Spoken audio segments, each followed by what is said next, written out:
kainnya terbuka semua. Kata si bapak itu kelihatan isi di dalamnya itu hancur lah ya. Begitu dia noleh, itu betul-betul yang sudah baunya luar biasa. Dengan baunya aja dia sudah mau jatuh pingsan. Bangun. Terus yang diajak ngobrolnya nggak jawab-jawab, cuma sudah ada yang bau menyengat gitu. Nah, dihimbau lah kepada masyarakat Palangkaraya waktu itu, khususnya Jalan Cilikriwut itu, untuk jangan keluar di atas jam 9 malam. Akhirnya kejadian banget, sampai kepuhunan juga akhirnya.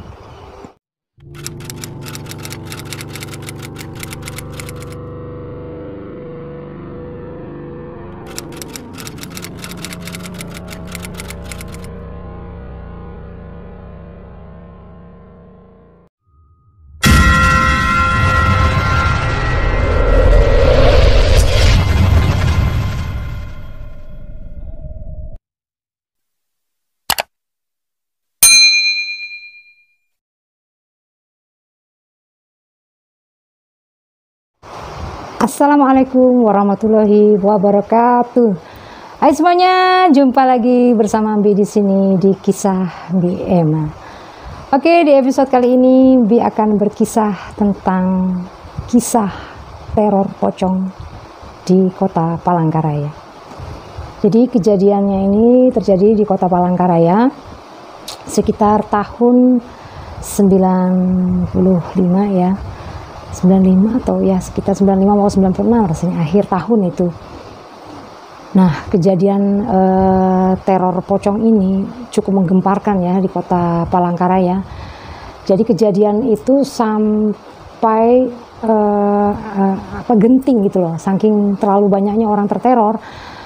Saat itu sampai ada himbauan di radio untuk warga Kota Palangkaraya, terutama sekitar Jalan Cilikriwut, itu untuk tidak keluar malam di atas jam 9 malam. Kenapa Bi bilang khususnya di wilayah Cilikriwut?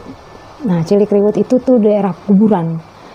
Dari kilo 1 sampai 3 itu sepanjang 3 kilo itu kuburan ya. Kuburan itu campur, dari kuburan Muslim ke kuburan Kristen. Bukan bercampur, maksudnya bersambung gitu loh.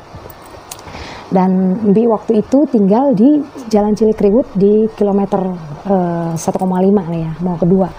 Jadi waktu di kisah teror pocong ini, kebetulan juga, sangat kebetulan sekali juga, orang yang diduga salah ilmu, bukan salah ilmu, dia telah salah gitu ya, dia telah salah mengkaji ilmu kayak kebal, ilmu kononnya cerita orang waktu itu, saking terlalu banyak ilmu, akhirnya matinya begitulah ya.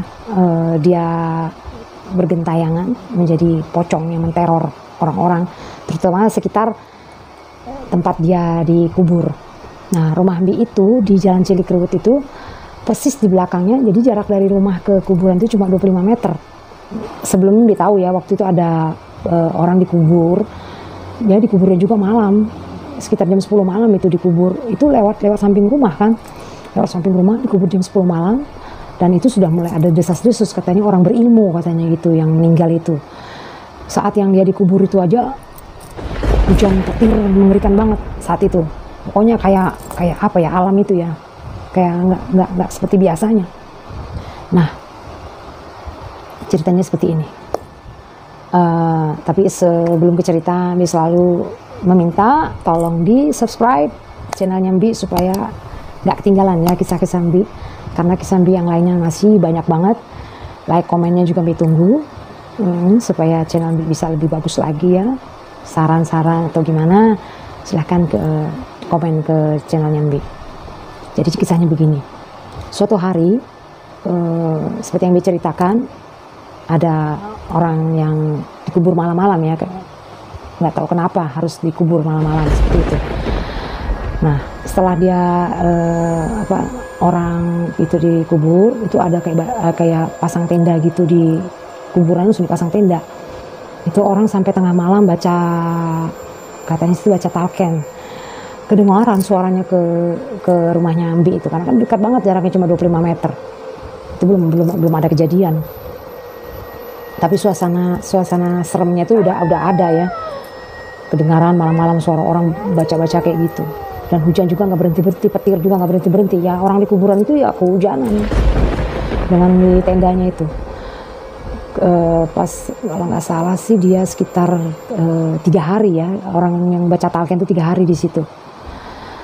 Setelah kejadian 3 hari orang baca talqin itu, nah hari keempat ya setelah orang itu meninggal, hari keempat udah nggak ada lagi yang baca. Di hari keempat itu ada kehebohan di sekitar rumahnya Mbi. Jadi rumah Mbi itu depannya tuh rumah penjaga kubur pas depan, pokoknya buka pintu sudah rumahnya bapak yang penjaga kubur itu. Jadi ada kehebohan di kampung itu, wah rame gitu, gerumbung, saking penuhnya Mbi nggak bisa ikut masuk mendengarkan, kan Mbi kepo juga kan. Jadi ada apa sih kok kayak yang si bapak yang jaga kubur itu kayak shock banget gitu loh, dan orang silih berganti datangin dia.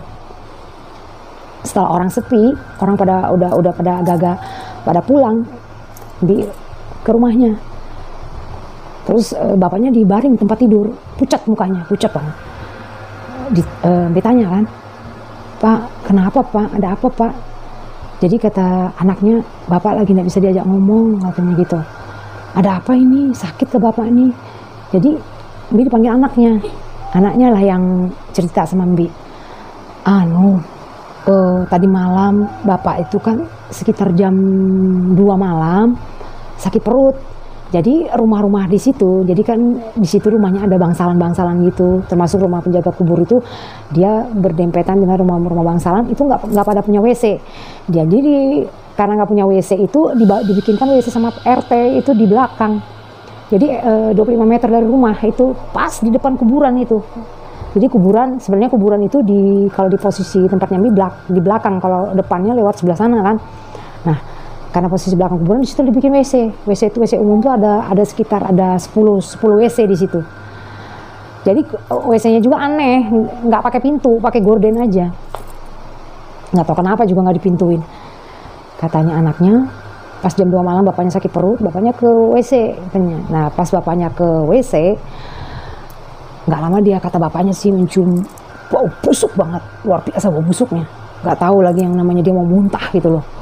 Yang dia nggak pernah cium bau seperti itu, bau bangkai campur bau apa gitu loh. Nah pas bapaknya sudah selesai mau keluar lagi menggulung sarung, bapaknya buka gorden begini, pakai gorden aja tuh si WC-nya itu.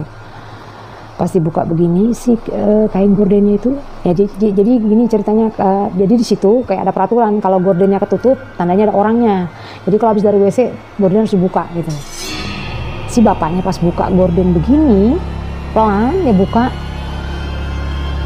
ada pocong di depan, pas di depan pintu udah berdiri itu ada pocong di situ. Dan ini kainnya terbuka semua, kata bapaknya itu terbuka semua. Jadi kan kayak, hah? Masa bapak melihat? Iya, kata si Aluh itu, namanya Aluh kan. Iya, bapak lihat katanya gitu. Jadi abis yang anaknya ngomong itu, bapaknya dari dalam ngomong, Mama Pebi kah? Dia manggil Bi kan Mama Pebi kah? Iya Pak, sini nah aku ceritain, dia bilang gitu. Bapak nggak sakit kah? Bisa aja sini aku ceritakan. Nah, akhirnya dia mau cerita sama Mbi ya. Duduklah Mbi di samping tempat tidurnya. Duduk bapak itu sambil dia minta minum. Agak dia megangin dada sih kayak gini. Aduh Mama Pebi, 25 tahun aku nih jaga kubur, dia bilang. Belum pernah aku sekalipun namanya ketemu hantu katanya. Biar aku ke kuburan malam-malam tuh mengecek kuburan begini-begini, melihat kuburan, enggak pernah aku melihat hantu, dia bilang.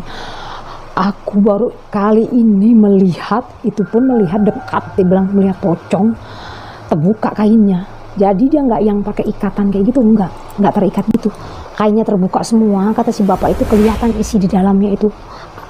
Awalnya hancur lah ya. Matanya itu yang jadi ini matanya katanya kayak yang besar gitu keluar gitu, daging-dagingnya kayak merembes gitu. Busuk banget, dan itu nggak mau pergi dari depan pintu. Si bapak itu sampai yang kayak yang udah mau, katanya bapak tuh aku mau dorong, dia bilang gitu. Nggak lama dia mundur katanya, si pocong mundur. Akhirnya aku bisa lari, dia bilang. Aduh Mama PB, dia bilang, aku baru ini namanya aku ketakutan seumur hidupku 25 tahun aku jaga kubur. Aku ini baru yang namanya ketakutan, dia bilang. Sumpah baru ini aku ketakutan Mama PB, dia bilang. Ya Kak, iya. Nah itu jadi kejadian si bapak yang melihat itu tuh besoknya membuat dia langsung drop, dia sakit. Nah setelah kisah si bapak ini yang menjaga kubur itu, dia akhirnya bilang juga ke semua orang di situ, aku sepertinya curiga, dia bilang gitu kan. Dia sih yang ngomong, aku curiga katanya orang yang dibacain talqin itu, katanya gitu. Katanya itu.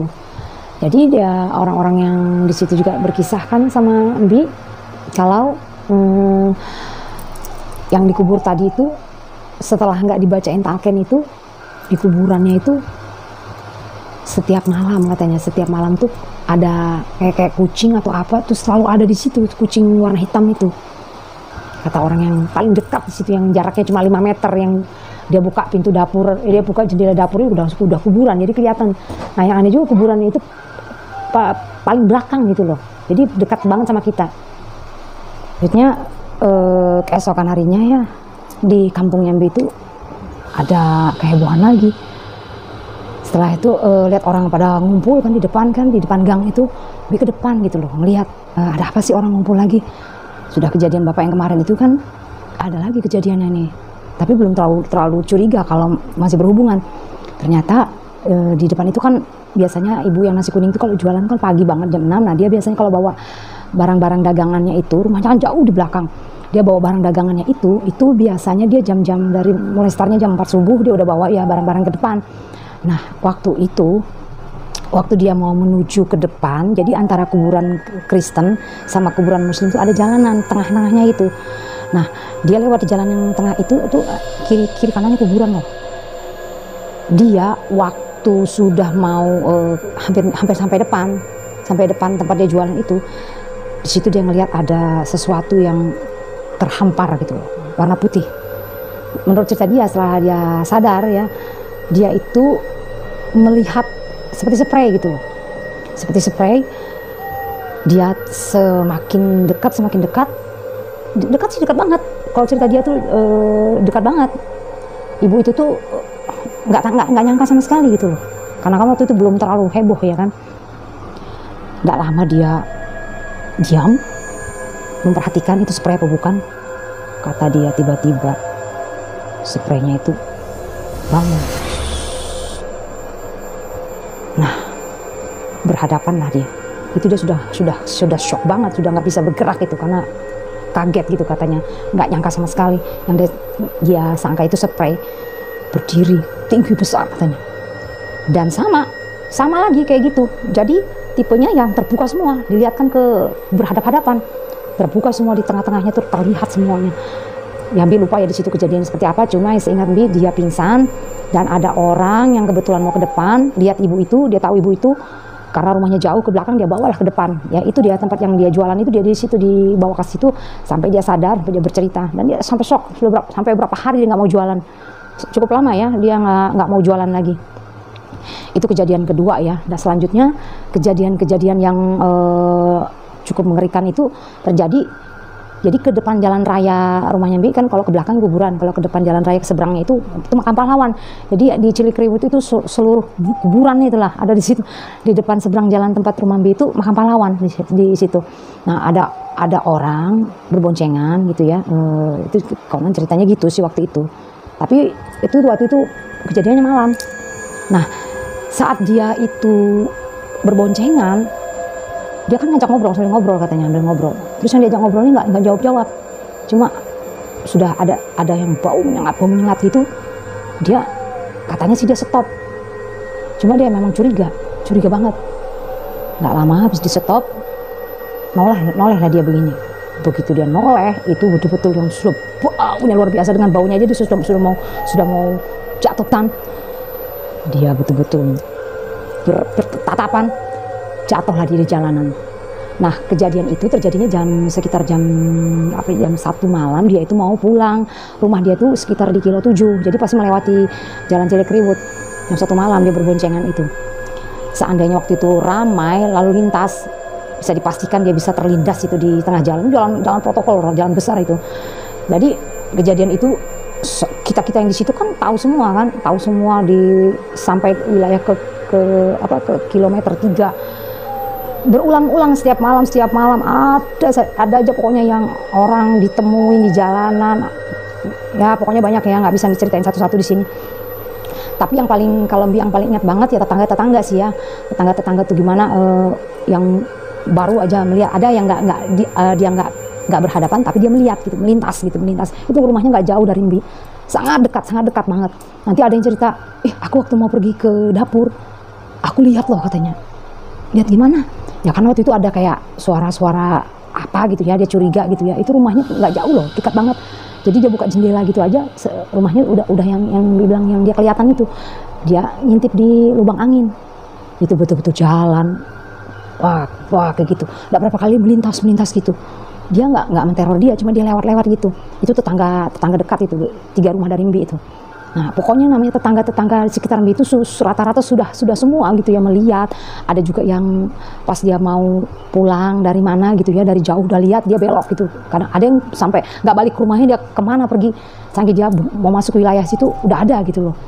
Jadi sudah sering begitu kan, Mbi udah mulai itu yang takutnya luar biasa, takut banget.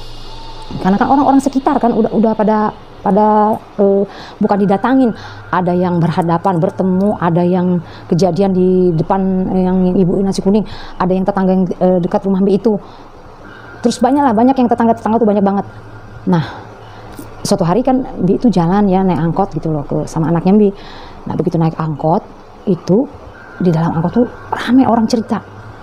Katanya tadi malam katanya ada orang di Pelamboyan situ, katanya di jalan Pelamboyan tuh. Kalau Pelamboyan dari rumah Mbi jauh karena itu di tengah kota kan, kalau Mbi agak di luar kota gitu loh. Nah dia bilang waktu dia itu jalan, dianya itu nggak nyadar kalau dia tuh sudah ada yang ikut di belakang membonceng gitu loh, Jadi begitu dia noleh katanya ngelihat, wah kejadian lagi dah yang jatuh di jalanan orang itu. Jadi dari teror ya, kalau saya bilang masih teror sudah, karena udah yang bikin orang shock kan. Jatuhnya di jalan raya semua loh, rata-rata di jalan raya. Ada juga yang kadang-kadang di pinggir jalan ngelihat berdiri gitu loh. Itu jauh lokasinya, pokoknya di tengah kota sekitar 9 kilo dari rumah itu. Nah waktu itu pas pulang ke rumah, cerita sama bapak yang jaga kubur itu. Tadi diangkut orang ramai cerita, kaget dia. Sudah sampai ke sana, dia bilang gitu. Maksudnya sudah wilayahnya bukan di sekitar jalan Cilikriwut aja, udah kemana-mana gitu loh. Nah karena udah sering ya kan kasus orang jatuh di jalan terus ditemuin, terus bikin orang yang kejang-kejang shock kayak gitu. Ada seseorang lah ya berinisiatif memohon gitu ya, himbauan kepada suatu radio untuk bikin himbauan ke masyarakat ya, supaya jangan ada kejadian yang nggak diinginkan ya. Takutnya jatuh di jalan nanti ada kendaraan yang bisa nabrak tuh gimana. Dihimbau lah kepada masyarakat Palangkaraya waktu itu, khususnya jalan Cilikriwut itu, untuk jangan keluar di atas jam 9 malam. Nah kenapa jam 9 malam ke atas? Karena jam 9 malam ke atas itu kan ya kalau Palangkaraya mulai sepi gitu loh. Nah himbauan itu berulang-ulang dilakukan di radio, seperti misalnya kayak iklan gitu. Jadi kalau misalnya ditayangin lagu-lagu, setelahnya ada himbauan tentang jangan keluar malam itu. Sebegitu gentingnya ya, sebegitu mengerikannya waktu situasi itu.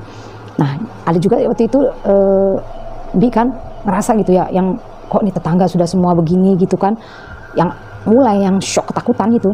Apalagi anaknya Bi sering dengar kan, kalau orang lagi ngobrol, lagi ngerumpi apa-apa itu dia ikut denger gitu loh. Bi kan kasihan ya anak-anak kayak gitu. Jadi ada di situ ada temannya Bi, namanya tuh Gusti ya, Utuh panggilannya. Dia sih sering, teh gimana teh, katanya dia manggil Mbi Emma nih teteh gitu. Teh gimana teh, masih nggak apa-apa aja tinggal di sini, dia bilang gitu kan. Karena kan rumah Mbi kan dekat banget. Jadi Mbi nggak pernah sih melihat ke belakang itu seperti apa, nggak pernah. Dia yang ngajak. Teteh nggak tahu apa, dekat banget loh jaraknya, dia bilang gitu. Jadi pernah sih suatu sore hari dia bawa Mbi ke situ, ngelihat sih Mbi lokasinya yang dicurigai itu, ke situ dari jauh sih ngelihatnya. Wih, dekat banget. Dia masih betah teh tinggal di sini, dia bilang gitu. ya dibetah-betahin lah, semoga aja nggak ada apa-apa. Mbi bilang gitu kan, karena setahu Mbi dia itu menyatroninya kan di luar gitu ya, di jalanan, terus nanti ada yang orang kayak di jalan di gang kayak gitu dia sudah nongol gitu loh, atau orang naik motor gitu loh. Ya pikiran Mbi gitu aja, cuma ya waspada aja dengar yang ada tetangga waktu mau ke dapur ngeliat atau ngintip, ya Mbi waspada. Jadi kalau setiap malam itu Mbi itu mulai jam-jam 8 itu udah masukin semua barang-barang ke kamar, dari ember, sampai niat banget loh Mbi beli ember untuk khusus buat kencing, jadi itu termos, jadi kalau mau bikin air malam-malam di kamar aja. Pokoknya semua apa-apa yang nggak perlu Mbi keluar kamar lagi di atas jam 9 malam, pokoknya begitu. Jadi ya sambil ya berbacaan apa nggak tahu lagi lah, malam itu sudahlah, kalau sudah namanya malam tuh mencekam. Nah ini juga diceritain ya, waktu zaman-zaman Mbi tinggal di Cilikriwut itu suaminya Mbi itu lagi gila-gilanya mancing. Kalau dia mancing itu dia berangkat tuh start jam 5 sore, itu bisa pagi dia pulang. Itu hampir setiap malam kita ditinggalin terus berdua sama anaknya Mbi itu. Kadang juga pernah nggak pulang 2 hari, pokoknya udah seringan lah namanya tinggal malam-malam itu. Makanya teman tuh nanya, kayak gimana teh gini. Kadang-kadang ada sih yang Mbi itu pengen ngungsi ke tetangga, cuma kan nggak enak, punya anak kecil ya kan, repot di rumah tangga. Padahal bapak yang depan rumah tuh selalu nawarin, Mama Pebi kalau takut kesini aja, lari kesini aja. Cuma yang Mbi nggak enak ya kan, nggak enak banget gitu ya ngungsi ke tetangga. Jadi kenapa si Gusti itu nawarin Mbi itu masih betah ini, karena Mbi punya rumah satu lagi sih di perumahan. Cuma perumahan itu kan nggak enak, jauh-jauhan gitu sama tetangga. Kalau di situ kan di lingkungan kampung kan enak ya kan, tetangga-tetangga tuh dempet-dempetan gitu loh, baru kita tiap hari rame gitu loh. Kalau di perumahan itu kan sepi banget.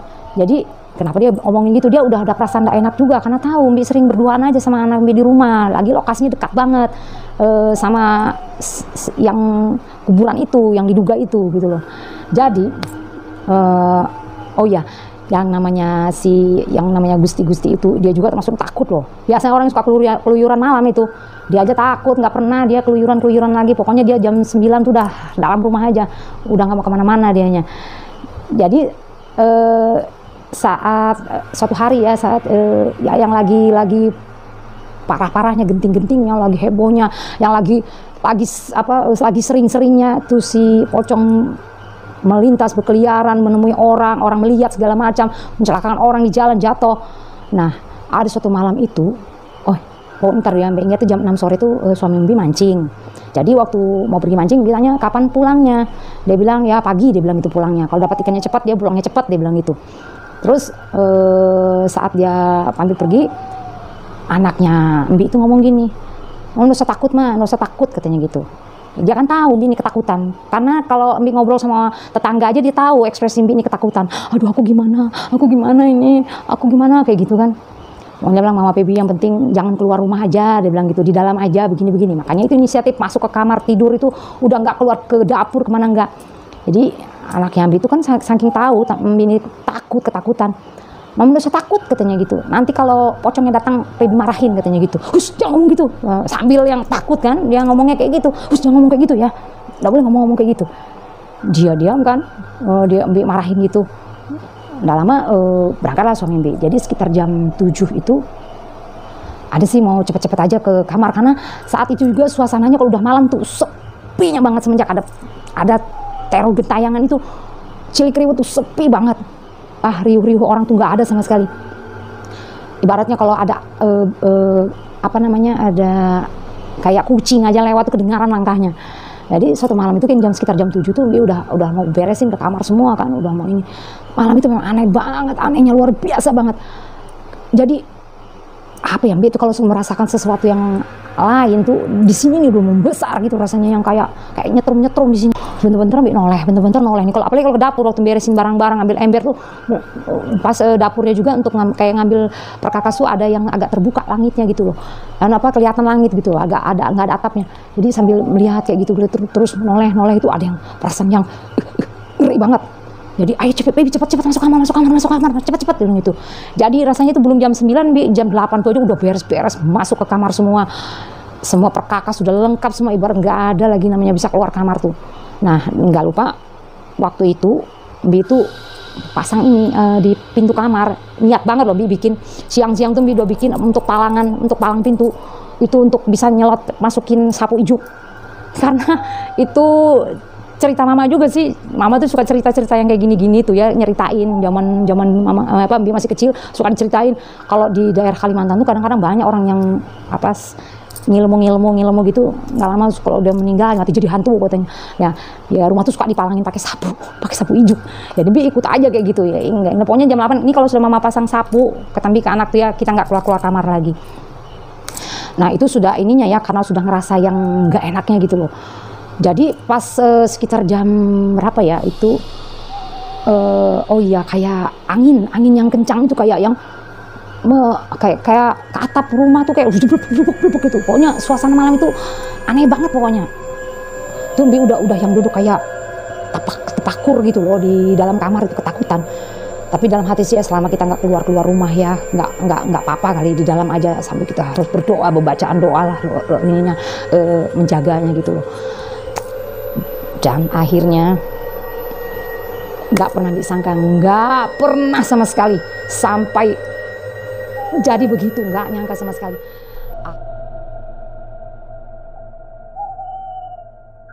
Kayak benda berat gitu dijatuhkan dari langit, dok gitu ke dalam langsung di dapur. Loncat sekali lagi dia langsung nyampe ke depan kamar kita pas. kamar. Nah